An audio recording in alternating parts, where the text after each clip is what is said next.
এই বাংলাদেশটাকে যেভাবে গড়ে তোলার কথা ছিল সেইভাবে এই বাংলাদেশটাকে গড়ে তোলা হয় নাই।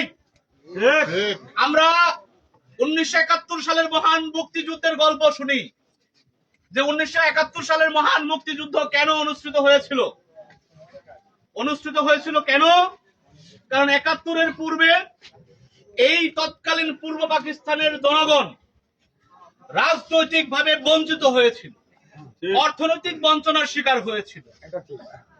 কাগজ উৎপাদন হইতো এই পূর্ব পাকিস্তানে, সিল মারার জন্য কাগজ চলে যেত কোথায়? পশ্চিম পাকিস্তানে। যখন এখান থেকে সিল মারার জন্য ওখানে চলে যাইতো, এখানে যদি দাম থাকতো কথার কথা 8 আনা, ওইটা সিল মাইরা ওইখান থেকে আবার আসার পর এটা দাম হয়ে যেত 1 টাকা, আর ওইখানে পাইতো হলো 12 আনা। তখন কি হলো?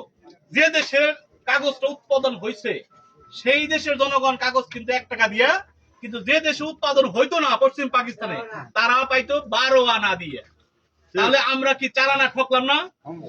দেখেন, এইভাবে যখন আমরা ঠকতে ঠকতে বুঝছি 24টা বছর, তারপরেই 1971 সালের মহান মুক্তিযুদ্ধে ওই সময় যারা টকবকে যুবক ছিল, তরুণ ছিল, তারা কি করছেন? রাজপথে ঝাঁপায় পড়ছেন না? যুদ্ধে ঝাঁপায় পড়ছেন না? বন্দুকের সামনে দাঁড়িয়ে গেছেন না?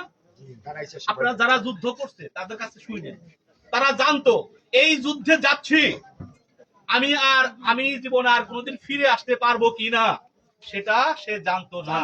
তার স্ত্রীর মুখটা, তার মায়ের মুখটা, তার সন্তানের মুখটা আর দেখতে পারবে কিনা সেটা সে জানতো না। তারপরেও সে যুদ্ধে ঝাঁপিয়ে পড়ছে। কি জন্য? এই বাংলাদেশটাকে স্বাধীন করার জন্য। কি লক্ষ্য?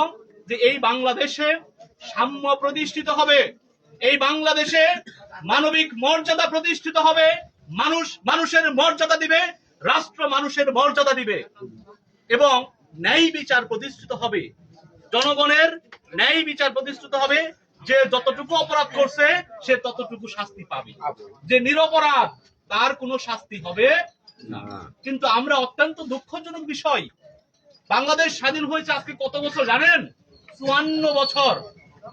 54 বছর আগে বাংলাদেশ স্বাধীন হয়েছে, কিন্তু সেই সাম্য প্রতিষ্ঠিত হয় নাই, সেই মানবিক মর্যাদা প্রতিষ্ঠিত হয় নাই, সেই সামাজিক সুবিচারের বাংলাদেশ প্রতিষ্ঠিত হয় না।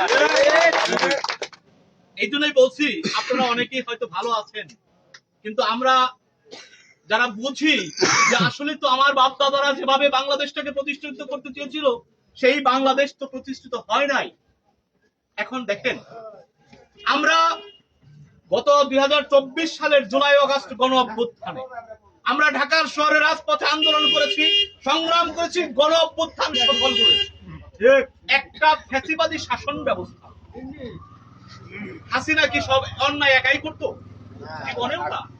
হাসিনা কি একাই অন্যায় করতো? সব না, অন্যায় করতো নেতারা, দোষ যাইতো কার উপরে? হাসিনার উপরে, তাই না? বিষয়টা এরকমই। এই রাস্তাঘাটে চাঁদাবাজি করার জন্য কি হাসিনা আসতো? ওই সিএনজি স্ট্যান্ড দখল করার জন্য কি হাসিনা আসতো? ডেফিনেটলি আসতো না। এই জন্য আমরা বলছি যে কোনো আওয়ামী লীগ, বিএনপি বা যে কোনো মানুষ, যদি একজন মানুষ কোন দল করে সেটা কি দেখার বিষয়? আপনি আওয়ামী লীগ করতেই পারেন, তাতে কি সমস্যা? আপনি বিএনপি করতেই পারেন, আপনি গণ অধিকার পরিষদ ট্রাক মার্কার পক্ষে থাকতেই পারেন, কিন্তু যদি আপনি অপরাধ করেন তাহলে সেই অপরাধের শাস্তিটুকু হওয়া উচিত, নাকি? আবার কোন নিরপরাধ মানুষকে ডিবি আইসা, র্যাব আইসা যাতে ধৈর্য নিতে না পারে সেই রকম রাষ্ট্র তো দরকার আছে, নাকি নাই? আমরা বলতে চাই স্পষ্ট বার্তা, আমরা রাজপথে আন্দোলন সংগ্রাম করছি এদেশের কৃষক, শ্রমিক, খেটে খাওয়া, দিন মজুর, কামার কুমার, দল মত নির্বিশেষে, ধর্ম বর্ণ নির্বিশেষে সকল মানুষের জন্য। আমরা তো দেখি নাই যে কে হিন্দু, কে বৌদ্ধ, কে খ্রিস্টান, সেটা কি দেখার বিষয়?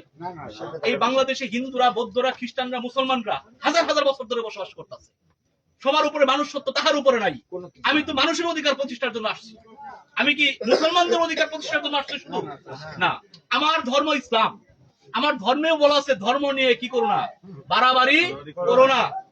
আমরা বলতে চাই, আপনাদের দল মত নির্বিশেষে, কে হিন্দু, কে বৌদ্ধ, খ্রিস্টান, কে আওয়ামী লীগ, কে কি করতো, কে জাতীয় পার্টি করতো, কে দানের শেষ করে, এটা আমার দেখার বিষয় না। আপনার উপরে যদি অন্যায় হয়, নির্যাতন হয়, নিপীড়ন হয়, তাহলেই আমরা আপনাদের পাশে দাঁড়াবো ইনশাল্লাহ। ভিপি নুরের মার্কা ট্রাক মার্কা। ভিপি নুরের নাম শুনতেন না আপনারা? যে ছেলেটা রাজপথে আন্দোলন সংগ্রাম করতে গিয়ে এ পর্যন্ত প্রায় 30 বার হামলার শিকার হয়েছে।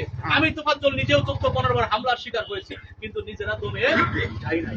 সুতরাং আমরা চাই একটা সুন্দর বাংলাদেশকে। আপনারা চান না? আপনারা কি একটা সুন্দর বাংলাদেশ চান না? আপনারা কি চান এই বাংলাদেশে আর কোনো চাঁদাবাজি হোক, আর কোনো দখলদারিত্ব হোক, আর কোনো টাকা অর্থ পাচার হোক? এটা আপনারা চান না।